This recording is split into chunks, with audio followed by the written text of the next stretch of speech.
conversation. This is Forever in a Day with C and K. Switching it up, you're gonna hear our voice, but this is C and K is also in the kitchen cooking as well.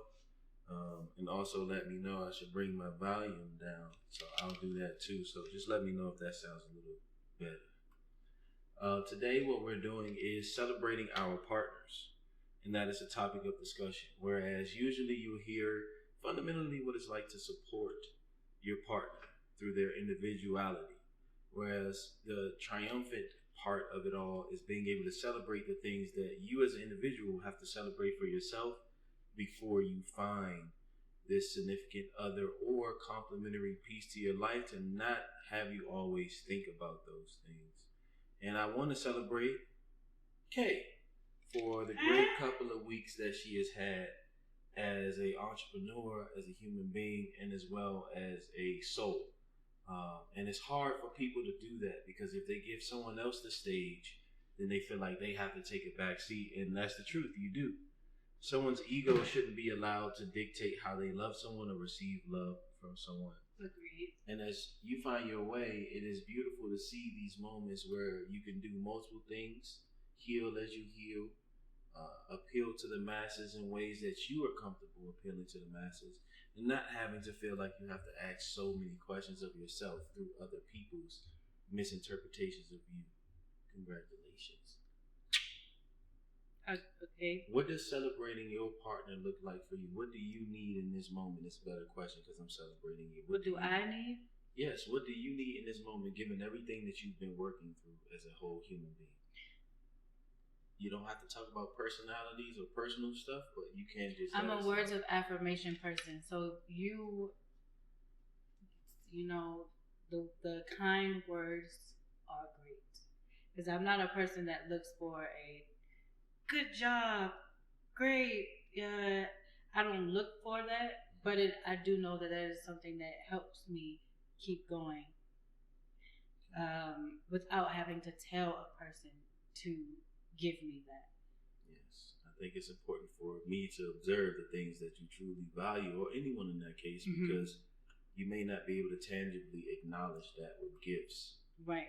You may not be able to tangibly acknowledge that with physicality, intimacy in that way. No. So words of affirmation, in this case, I just did it, I guess. I didn't know that was something you needed in this moment. Oh, I don't want to say I need it, but just when I am doing something and I'm proud of myself, it's nice for the partner or your people that are really close to you to recognize that and see that.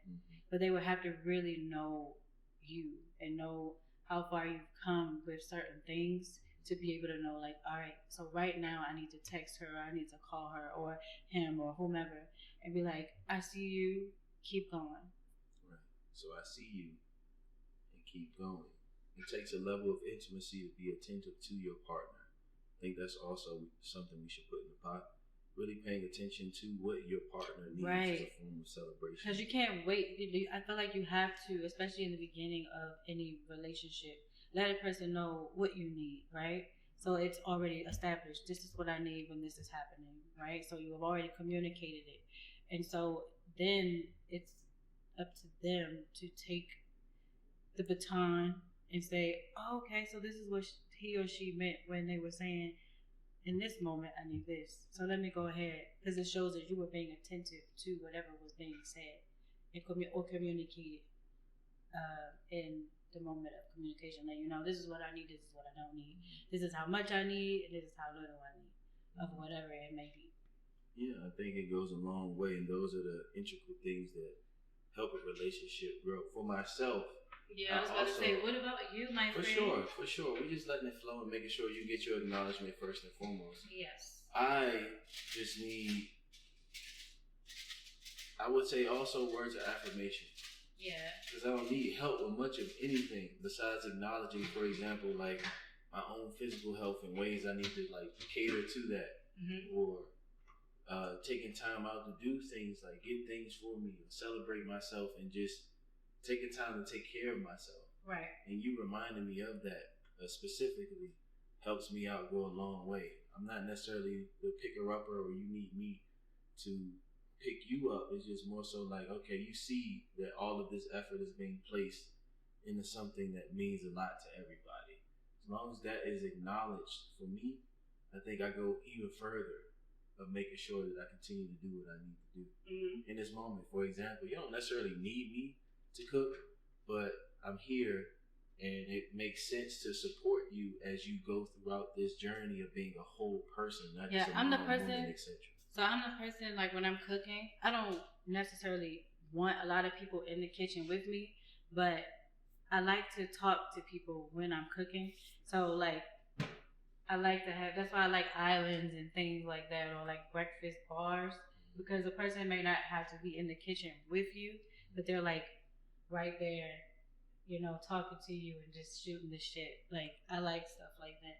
So I like my space in the kitchen, but I like to feel like the people I love and like I'm connected to are like in arm's reach, and we can kick it and laugh and, you know, stuff. Is that like how you choose to celebrate with someone?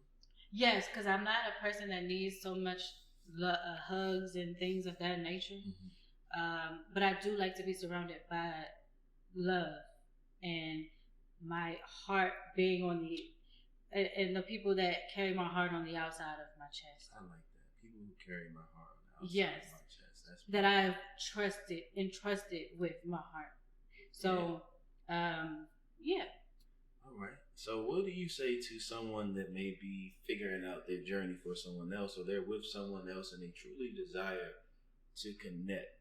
We already talked about communication, we talked about supporting them, but in moments of celebrating this person and needing nothing else from them, but just to understand that I'm here for you, and whatever you choose to be happy in, I'm happy with you doing that too.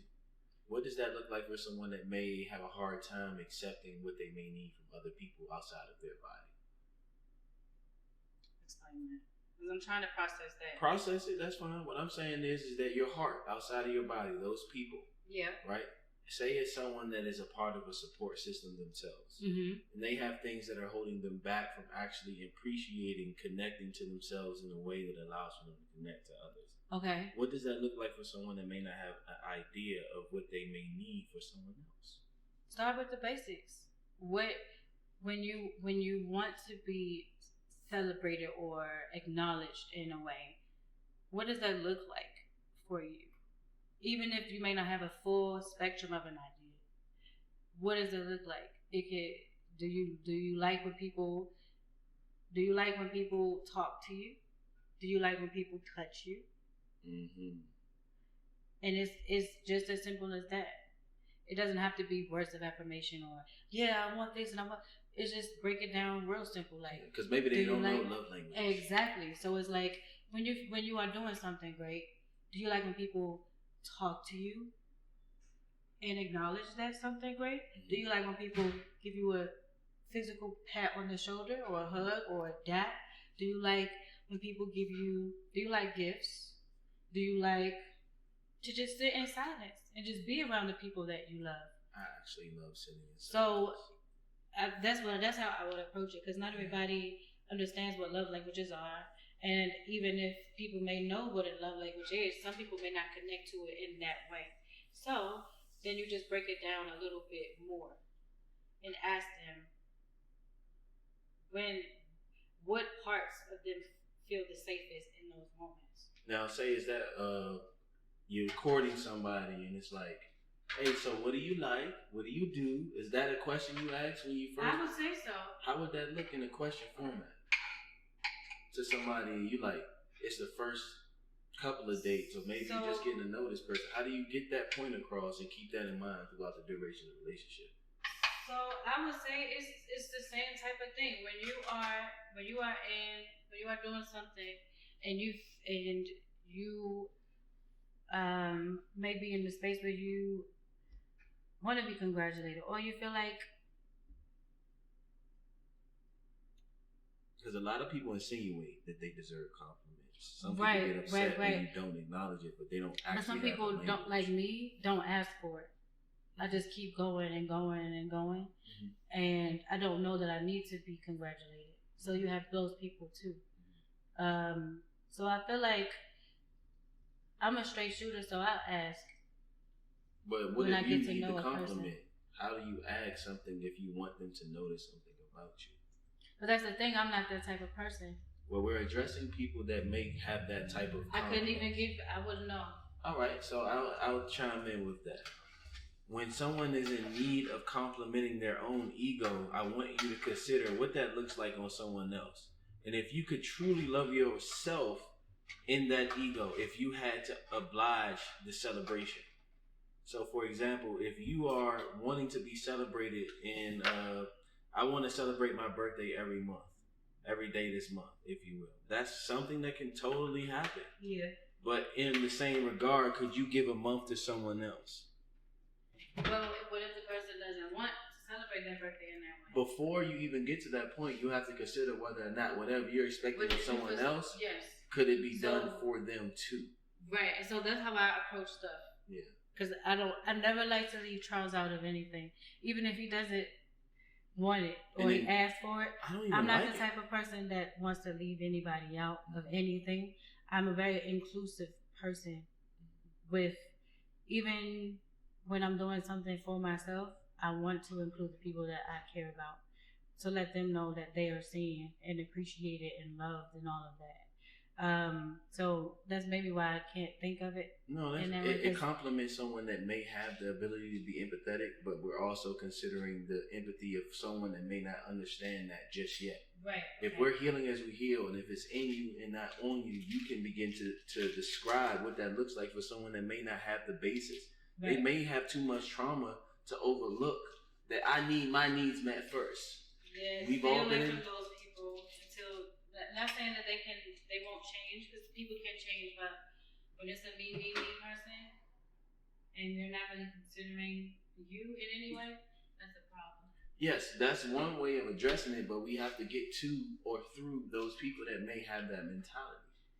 Letting go the acceptance that I want to feel these things is the first step to be able to acknowledge how you can truly get those people to make you feel as complimented as you desire. I would say it's okay to celebrate someone else. You are still loved and appreciated. But in those moments when it's about someone else, allow it to be that. Right. Easier said than done, but if you want to be able to focus on someone else by first feeling like, well, I'm safe enough to get what I feel like I need. I feel like I need. We always say what we need and what we want, and we think other people are there for you. But if you don't have a conversation that is supporting boundaries and also celebrating your partner, there's no way you could truly desire somebody give you all the attention in the world, but in the back of your mind, because you're not obliging them in that same way, you can't conceptualize that they will be feeling the same way genuinely like you do because you receive something from them. Somebody can give you all the money in the world, they can give you all the intimacy in the world, but that doesn't mean that they're faithful. Right. And a large part about it is do you truly know the person you're exchanging with? Do you care of the exchange, or are you receiving more than you're giving? Yeah, I think it comes down to what you really want out of a partner in a relationship. Right. You can't want yourself or somebody that can just cater to what you truly desire in yourself because that's your job. Right. When someone notices that is your partner or support system, notices that you don't have this thing and you bring your purpose to the table, you don't have to worry about the accolades that come with being abandoned or any sort of form of trauma because you're reworking that for the people that you attract. Right.